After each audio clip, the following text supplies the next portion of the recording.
we're sitting here and we're talking away, we're reflecting old movies with Patricia Ward Kelly. We're not just reflecting old movies, we're talking about her husband. We're talking about Gene Kelly. And if you don't know who Gene Kelly was, then shame on you, because I was sitting thinking about, you know, choreographer, actor, whatever, but you summed it up beautifully, Patricia, with one word, and that word was? Genius. Genius. Genius. Lovely to see you. You've got a show, Remembering the Legacy in the Evening with you, which is at the British Film Institute on the South Bank this Friday. What's your purpose? What's your intention? What do you want people to know about your late husband?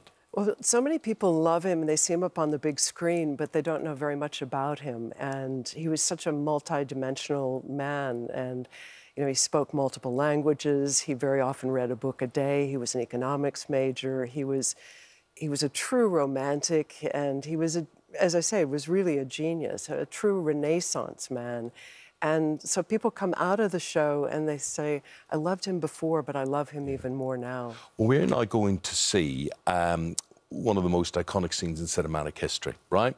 And people may think, and it's one of those feel-good things, isn't it, when you see it? And you do it yourself when you're out. Yeah, everybody does. You do all that. Now, but when we watch this, and I want you to tell us before we see this, I mean, it just looks like a guy turns up carefree and does the most... I think it made me love rain. I actually think I don't have any worry about rain because of this. Tell us about what we are going to see here. Well, it's the perfect example of what Gene was trying to do and when he changed dance on film, because he wanted the dance to tell the story instead of dialogue, so he uses movement. What better way to say he's in love and all of this joy than to dance and splash in the puddles. Dance and splash, dance and splash. And did he tell you how long that scene took? It took a day and a half to shoot it, and what people forget is he's directing, choreographing, starring in it, and in that sequence he happened to be very, very ill. He had a temperature of about 103 degrees. So really? It is remarkable. I mean, even more remarkable as a result. The film is released at selected cinemas. There are screenings around the country.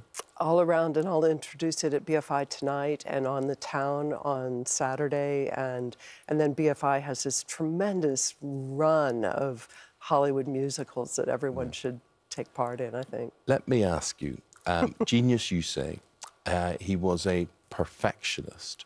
Would that have made him hard to be? Would he be been a hard taskmaster? That's what I'm saying. Well, people always use those words, and it's interesting that perfectionists always drove him crazy, because he said, I don't understand a professional who isn't. I don't understand it. And maybe the reason that we're watching these films 67 years later, I mean, you forget that there was no video then. It was all, he had to shoot it and he had to hit his mark. The camera had to hit its mark.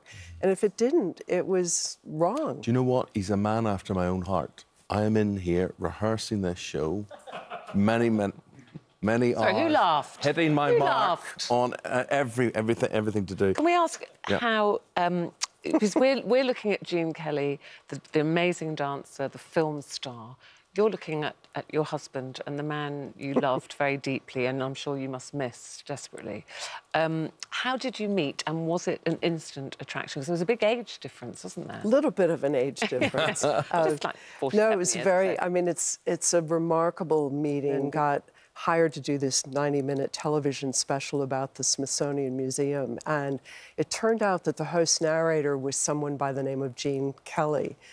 And I had no idea who that was. I was so often in a library, I didn't go to the movies. You didn't even know if it was a man or a woman? No, I didn't know. And so I was walking to the ladies' room and he came out of the men's room and we sort of bumped into each other, and I actually saluted him and walked in. I went, I wonder if this is the guy everybody's going crazy about, because the women were dying to get at him he was the most eligible bachelor in the world. And so the director threw me in a room with Gene to keep all of the other women away from him. And that didn't work, obviously. Well, show us what you've brought in here. I mean, he was a man known for caps and hats, and I mean, we've done. What have we got? What have we got? Well, I brought the caps. Really are his signature style, and you see him in one all the time. And he would buy the Irish caps, and he would buy a lot of them in London here. Yeah. And then he had the Marine caps and the Navy caps that you always see. So these are his Converse tennis shoes. And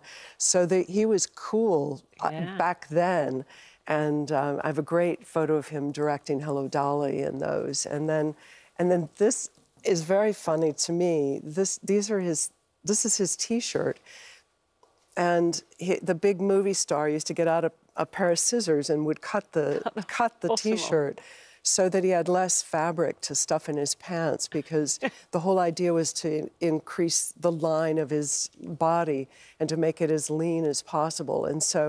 And then he also was the one who started with the V-neck. He cut the V, and then they started creating the... So style icon as well. Style icon, for sure. You mentioned Fred Astaire there. I mean, he worked with so many amazing Hollywood stars. Yep. Did he have favourites? Did he talk to you about who he loved working with most? Well, he loved Judy Garland, and he said to me, he said, she's the brightest woman. She taught him, he always credited her with his career because she taught him how to perform in front of a camera. He said she had a sixth sense of where that camera was, and she could look at something and just pick it up in an instant. And when you see them, I have clips in the show, and you see them together, the chemistry between them is just palpable. It's and powerful. A big task for Renée Zellweger in the biopic of her life.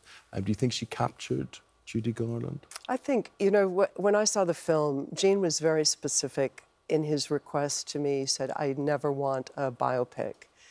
And I think that the film, for me, it sort of enforced that, why he made that decision. I don't think people like a Judy Garland, a Gene Kelly, a Frank Sinatra, Fred Astaire, these are comets that fly through the air once. They're incandescent. And I think to capture that quality is virtually impossible. I really don't think anyone can do that. So, well, I think what you've done and what you do is you keep his name alive, you keep his genius alive as well, and you've put me in the mood to watch Singing in the Rain.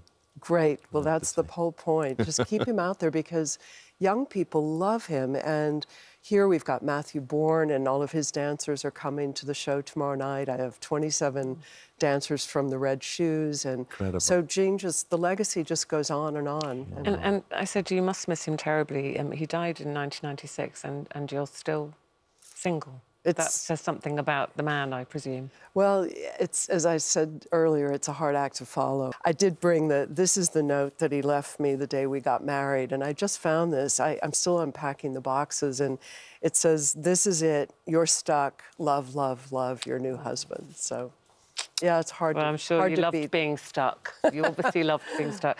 It's absolutely fascinating and so wonderful for us to relive that thank you so much. And your stories. Thank you, Patricia. Thank you, Patricia. Thank you very much indeed. Would you stay single if I passed away? I would, because you'd be a hard act to follow. Yes. You would. You'd want me. You know. That's what I often say, love, but there we go. There we go.